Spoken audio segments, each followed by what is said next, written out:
चालू करो बे। देखिए, सनातन धर्म के अनुसार 4 वर्ण हैं, लेकिन कोई छोटा कोई बड़ा नहीं है। सब भगवान के अंग हैं और सबको एक ही तरह के प्राप्तियां, माने एक ही तरह के फल प्राप्त हैं। तो क्या एक्टिंग कर रहा है? फिर आपको ये कहना चाहिए ना, तो फिर आपको ये कहना चाहिए कि यादव समाज के लोग भी, जाटव समाज के लोग भी भागवत कथा बांट सकते हैं। ये हुई ना बात। उनको बांटने का अधिकार है। वो सकाम अनुष्ठान भी कर सकते हैं, क्यों नहीं कर सकते? इसलिए नहीं कर सकते क्योंकि शास्त्र में उस तरह का उनके लिए आदेश नहीं है। आप जब हमारे अनुसार करेंगे तो हमारे अनुसार उनके लिए व्यवस्था बताई गई है। ये व्यवस्था नहीं है कि कोई भी कुछ भी पकड़ के करने लग जाए। उसके लिए संस्कारों की आवश्यकता होती है।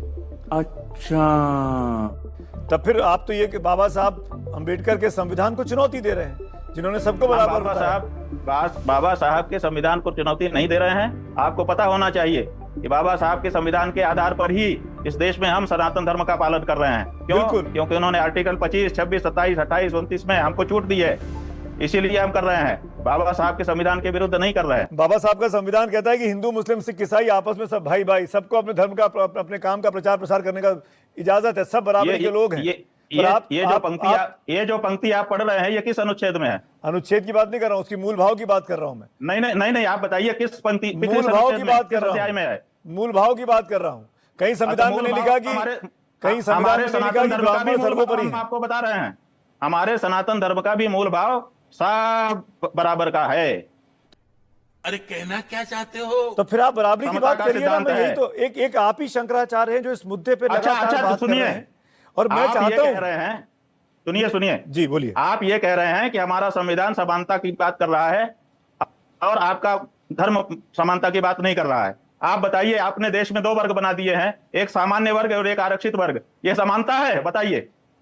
आरक्षित वर्ग इसलिए बनाया बाबा साहब अम्बेडकर के संविधान में, जो पिछड़ा समाज है उसको बराबरी पर लाया जा सके। तो आप ये कह रहे हैं आरक्षण समाप्त कर दिया जाए? लाने का ये तरीका है कि आप बांट दो, वर्ग में बांट दो। तो कैसे बराबरी पर लाएंगे जब आप मानेंगे ही नहीं अब संविधान को और मनुस्मृति को बड़ा मानेंगे तो कैसे होगा? बराबरी पर लाइए, बिना बांटे बराबरी पर लाइए। कैसे? कर दीजिए। जब आप वर्ण व्यवस्था को फॉलो करने की बात कहेंगे, आप जाटवों को, यादवों को रामकथा बांटने नहीं देंगे तो कैसे होगा? कह रहे हैं ये फंस गया सी है। आपका संविधान कह रहा है, हम नहीं कह रहे हैं। नहीं, संविधान नहीं कह रहा है, संविधान नहीं कह रहा है, राजनेता कह रहे हैं, संविधान नहीं कह रहा है।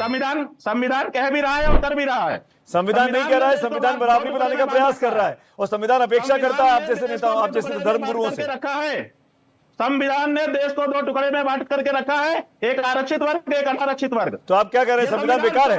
आप ये कह रहे हैं बाबा साहब अम्बेडकर का संविधान बेकार है? आप ये कह रहे हैं 75 साल के बाद?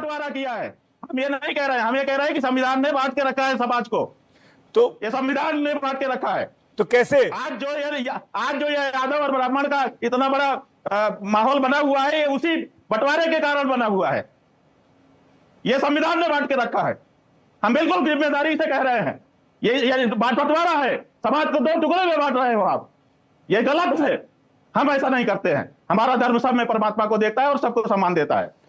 हिंदू धर्म में तो यादव भी आते हैं, ब्राह्मण भी आते हैं, क्षत्रिय भी आते हैं, सब आते हैं। कर रहे हैं कि नहीं? हम सब भगवान राम को पूछते हैं, सब कृष्ण को पूछते हैं, सब शिव को पूछते हैं। बिल्कुल सही है ना? यही तो बात है, यही तो हिंदू धर्म की खूबसूरती है।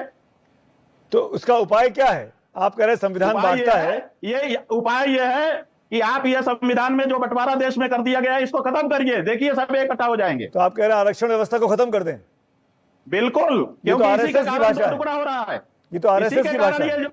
ये जो इटावा का प्रकरण हो रहा है, इसके पीछे संविधान का यही कर्तव्य है, जिसके कारण ये इतना बड़ा मामला बन रहा है। आपने जो बोला और यादव की बात नहीं है, इसमें आरक्षित और अनारक्षित वर्ग की बात है। आप जो बोल रहे हैं वही तो संघ के लोग बोलते हैं, जिसके कारण ये 2 टुकड़े हो रहा है देश।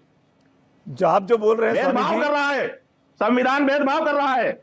आप जो बोलते हैं वही आरोप तो संघ के नेताओं पे लगता है। अब जिस पे लगना हो लगे। तो आप धर्म की बात बोल रहे हैं। आपको लगता है आरएसएस जो मांग करती है आरक्षण व्यवस्था खत्म करने की, वो ठीक मांग है?